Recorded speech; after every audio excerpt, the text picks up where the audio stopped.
अस्सलाम वालेकुम रहमतुल्लाहि व बरकातहू।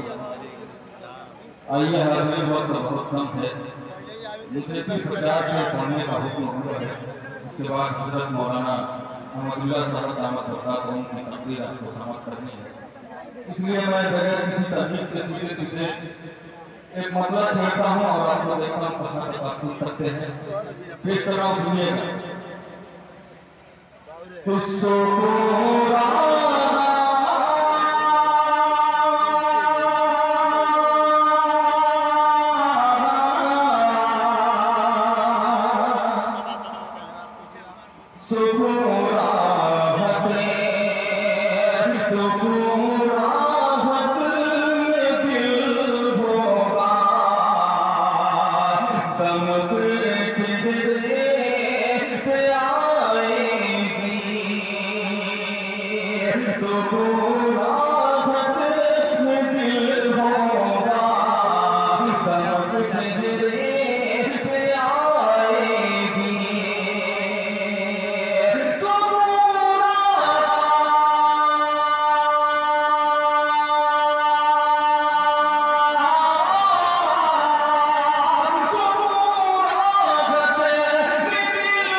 इसका अव्वल मिसरा आपको चौंकाएगा, मगर सानी मिसरा इंशाअल्लाह आपको एक मैसेज देगा।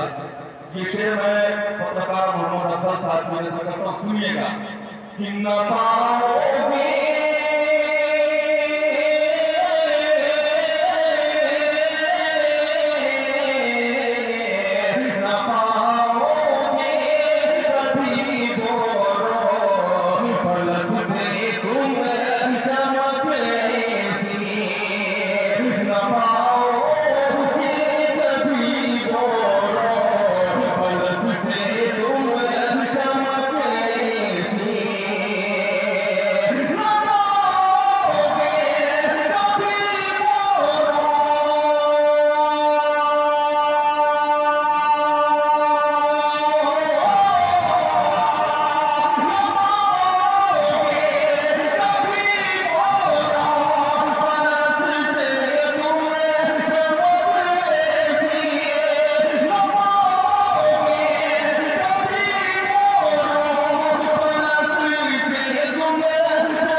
Oh,